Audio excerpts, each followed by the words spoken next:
छोटा सा था, 2.5-3 साल का था तब से ही कि मुझे बड़ा बनना है। एक्सीडेंट में जाता है या बीमारी से जाता, उससे अच्छा तो ये ना कि देश की सेवा करके गया। डेथ हुई थी तो शरीर काफी समय बाद अठे पहुंचे तो घर पे करीब 60 दिन लग गया था। तो उसके नाम से हमें जाना जाता है, वो एक हमारे लिए बहुत गर्व की बात है।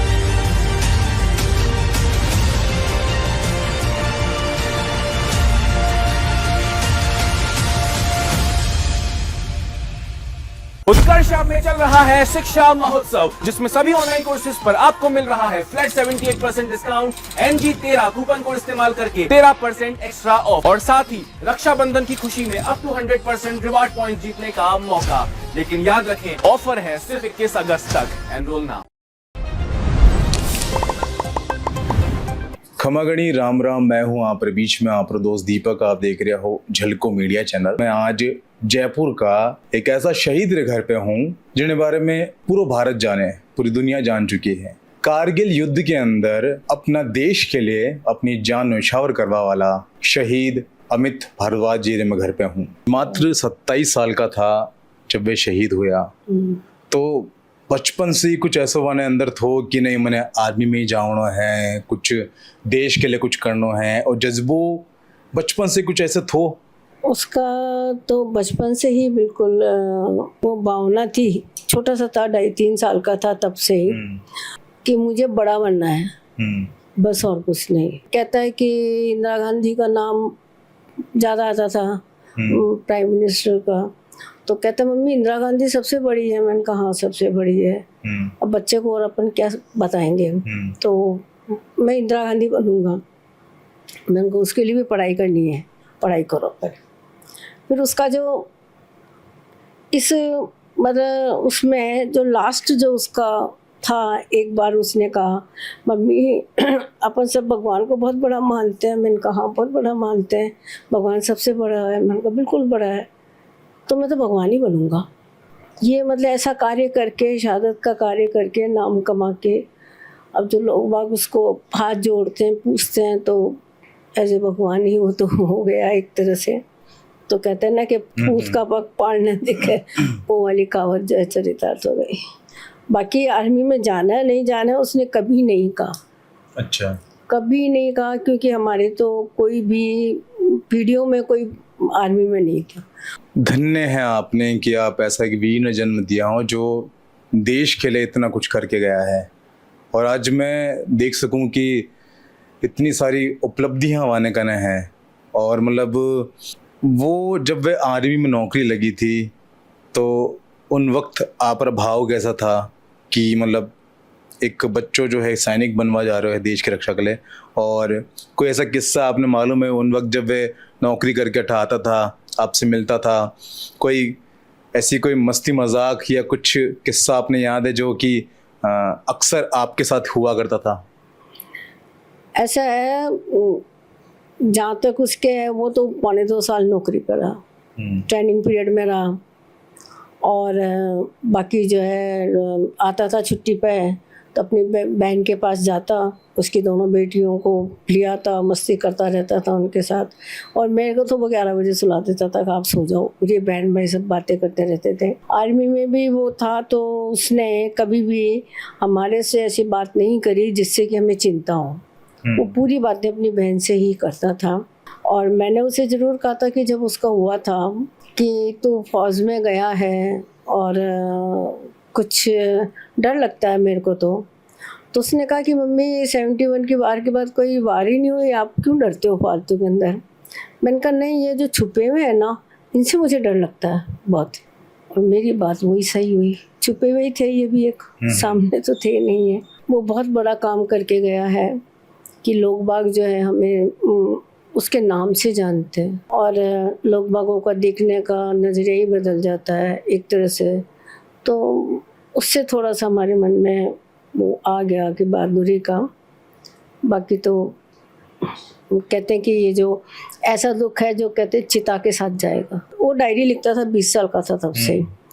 तो हमें पता नहीं है कि वो डायरी लिखता था, जब उसके सामान में उसकी डायरियाँ निकली है, कोई 10-15 जो भी निकली है, तब हमें मालूम पड़ा कि डायरी लिखता था।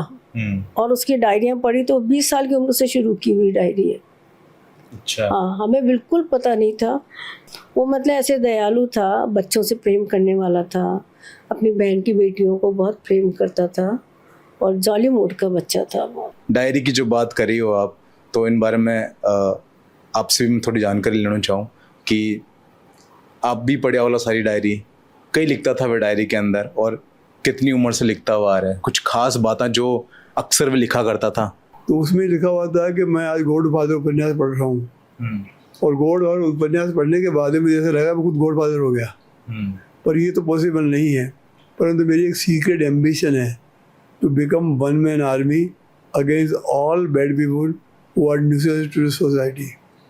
इसके लिए मैं स्टडी करूँगा, शरीर फौलाद का बनाऊँगा, और इसके लिए फिर मैं एज अ फौज में जाऊँगा या IPS बनूँगा। इसकी डायरी के जब आगे पढ़ने में मिला कि अपने मन की बात किसी को मत बताओ, आप क्या करने जा रहे हो किसी को मत कहो, आपकी सफलता ही आपके बातों का रहस्य उद्घाटन कर देगी।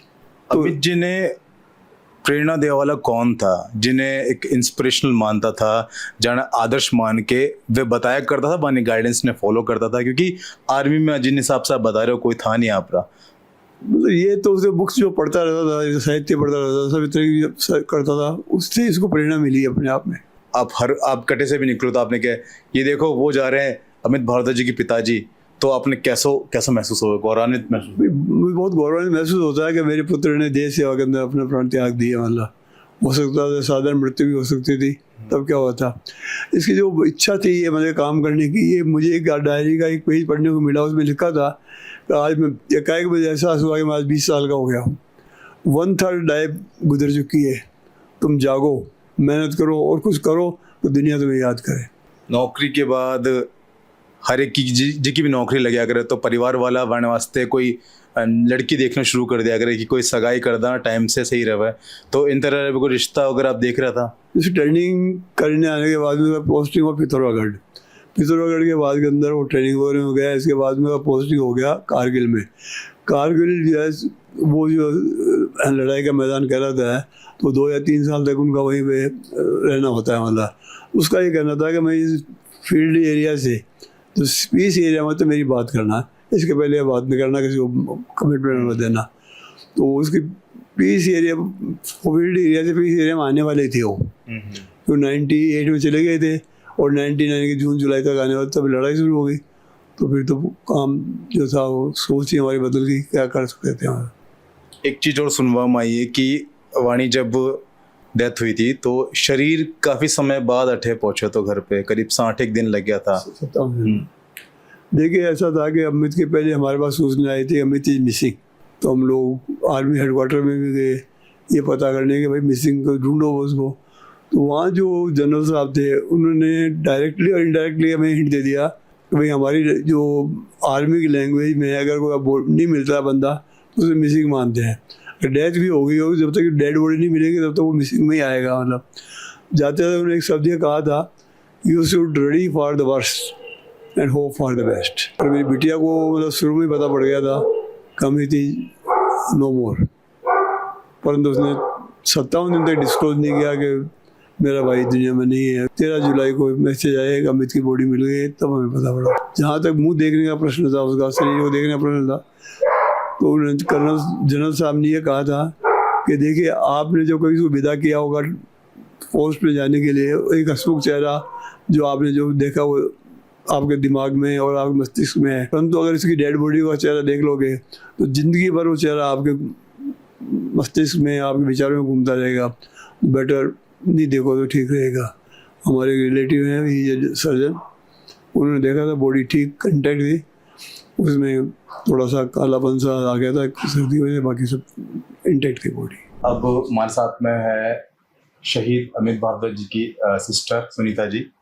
मैम आपरे बीच में और अमित जी के बीच में कितनों एज डिफरेंस तो? 3 साल का। 3 साल। आप बड़ा हो? हाँ। तो एक बड़ी बहन रहते कई बार ऐसा अगर छोटो भाई जो है एक अच्छी बॉन्डिंग हुआ कर भाई बहन के अंदर, और आप तो 2 ही था, तो कोई ऐसी किस्सा आपने मालूम है जो कभी बचपन का जो आप मिस करो आल भी? बचपन में हमारा जो होता था वो बेसिकली जैसे वो मैं बैठी हूँ, बाल खींच के चला गया, एंड मैं जब उसको उल्टा मारती थी तो वो चिल्लाता था, तो दादी यूज्ड टू से कि भाई क्यों तू भाई को क्यों मार रही है। तो मम्मी कहती थी तुम आपने ये नहीं देखा कि ये पहले वो छेड़ के गया। ऐसे ही हमारी चम्मच के पीछे बेसिकली लड़ाई होती थी कि 2 चम्मच ऐसे थे कि जिसको उसको पता है कि मैं कौन सा चम्मच लूंगी, वो पहले खाना खाते टाइम पहले बैठ के वो वाला चम्मच ले लेता था। वो चम्मच आज भी हमारी किचन में काम में आता है। तो जब भी चम्मच हाथ में आता है तो कई बार वो चीजें ध्यान भी आती हैं। और जब उसके स्कूल में जाती थी एज अ गार्जियन, जब जाती थी, जब पापा बाहर पोस्टेड थे, तो उसमें भी यही था कि कर सकता है लेकिन करता नहीं है। तो दोस्तों के साथ में और सबके साथ में उसका बॉन्डिंग बहुत ज्यादा अच्छा था। बहन के लिए एक बहुत ही खास त्योहार होया कर रक्षाबंधन। एक बात सुनवा में आई है कि आप आज भी आर्मी की यूनिट्स में राखी भेजो हो। हाँ। लेकिन रक्षाबंधन के दिन अमित जी नहीं है, तो उन दिन में आपको कैसा मूड रिया करे, कई माहौल रिया करे घर में? नहीं, माहौल जब अमित का जब लास्ट राइट्स हुए थे 15 जुलाई को, उसके 1 महीने बाद ही राखी थी। तो उस टाइम 2-3 जने ऐसे आए थे जो पहले पड़ोसी के घर गए कि पता नहीं उनका क्या मूड होगा। मैंने पहली राखी पे यहाँ पर अमित भारद्वाज जो वहाँ उसके फ्यूनरल जहाँ हुआ था, वहाँ पे मैंने तकरीबन 165 लोगों को राखी बांधी थी। और उस टाइम मैंने ही वो फर्स्ट राखी थी जब मैंने अमित की यूनिट में 100 पीसेस राखी के भेजे थे। आज 25 साल हो गए मुझे। आज भी जो आज भैया एक यूनिट का बंदा जो एक फंक्शन अटेंड करने के लिए आ रहा है, क्योंकि हर फंक्शन अटेंड करने के लिए आते हैं, तो वो बंदा मेरे साथ राखी का पैकेट लेके जाएगा कि यूनिट कहीं बाहर है, यहाँ है नहीं। तो अगर चाहे वो यूनिट सियाचिन में रही हो, चाहे नागालैंड में रही हो, चाहे राजस्थान में हो, चाहे JNK में हो, कहीं पे भी रही हो, हमेशा यूनिट वाला भैया जो आता है, कोई ना कोई बंदा मेरे से आके यहाँ से राखियाँ कलेक्ट करके लेके जाता है। मैं मानती हूँ अमित नहीं है, बट उसके साथ साथ मुझे उसकी जगह खड़े होने के लिए और 100 लोग भी मेरे साथ में खड़े हैं। कई सारे अमित मेरे खड़े हो गए हैं। मैम, मैं भी एक आर्मी बैकग्राउंड से हूँ। फादर आर्मी में रहे हैं और पढ़ाई लिखाई भी आर्मी स्कूल में करी है। लेकिन मैम, आज भारत बहुत विकसित हो चुका है, लेकिन फिर भी आतंकवाद हाल भी बरकरार है। कारगिल के बाद से लेके आज भी रिसेंटली झुंझुनू के अंदर एक शहीद हुआ है, और कभी पुलवामा, कभी और ही बहुत सारे जो अटैक्स हुए हैं। तो इन बारे में आपने कहीं कहना है कि मतलब जो सैनिक है वह हमेशा तत्पर है अपने देश की रक्षा के लिए, लेकिन सरकार ने, गवर्नमेंट ने, रक्षा मंत्रालय ने कुछ ऐसा करना चाहिए जिनसे इन पे रोकथाम हो सके। सरकार को तो अपने डिसीजंस, वो अपने जो उनके सामने जो आती हैं प्रॉब्लम्स आती हैं, वो डिसीजन लेती है सबसे पहले। लेकिन एक भारतीय नागरिक होने के कारण भारत के लोगों का कर्तव्य है कि वो ऐसे लोगों को पनाह ना दें, वो ऐसे लोगों की सहायता ना करें। ये नहीं होगा तो हमारे फौजियों को, हमारी सरकार को भी डिसीजन कोई इम्पोज करने की कोई जरूरत नहीं है। बेसिकली एज अ सिटीजन ये हमारा खुद का कर्तव्य है कि हम देश की रक्षा के लिए जितना हम कुछ सहयोग कर सकते हैं हम करें। अगर हम, हमारा खुद का जमीन एक जागृत होगा तो सरकार को हमें कुछ कहने की जरूरत क्या है। कभी कभी यूं लग रहा है कि आप कुछ कया करा कि केवल सरस्वती जुबान पर आ करे, तो कभी कुछ ऐसी बात जो शायद आपने लगे कि हाँ अमित ये बात जरूर कहता तो और वह होगी है कुछ। अमित जैसे बुआ ने बोला कि तुम अकेले हो, बुआ मतलब भाई साहब के अकेले हो, तो हमें तो डर लगता है। कहते हैं यार आपके जो 2 बेटे हैं ना, उनकी हुंडी अब भनवाना, मैं तो शहीद हो जाऊंगा और आपका नाम करके जाऊंगा। ऐसे एक ब्रदर के साथ में वो इंडिया गेट पे था, अब लास्ट बर्थडे 4 मार्च 1999 में, तो उसने बोला संजू भैया मेरा नाम यहाँ लिखा होगा। अब जब उसने बोला संजू को, तो संजू ने कहा तो तू क्या पिछले जन्म की बात कर रहा है क्या, तो World War II के और 1947 के हैं। तो बोला नहीं संजू भाई मेरा नाम यहाँ लिखा होगा। तो किसने सोचा था कि उसके 2 महीने बाद में उसके वो जान न्यौछावर करेगा अपनी, और उसके 20 साल बाद में वहाँ पे एक वॉर मेमोरियल बनेगा जिसमें उसका नाम अंकित होगा। उसको पता था कि वो किस उद्देश्य से आया है, क्योंकि उसने एक बार एक लेटर में भी मुझे ये चीज लिखी थी कि अब मुझे लगता है कि मैं सही जगह पे आ गया हूँ। तो फिलहाल के लिए ये थी आप बीच में शहीद अमित भारद्वाज जी की सिस्टर सनिता जी, जो कि कुछ बातें बता रही थी विस्तार से। फिलहाल के लिए धन्यवाद। मैं हूं आपके बीच में आपका दोस्त दीपक झलको मीडिया पर। अगर आपने वो वीडियो अच्छा लग रहा है तो आप लाइक करो, शेयर करो और कमेंट में एक बार जय हिंद और शहीद अमित भारद्वाज की जय बोल के कमेंट जरूर करो। धन्यवाद।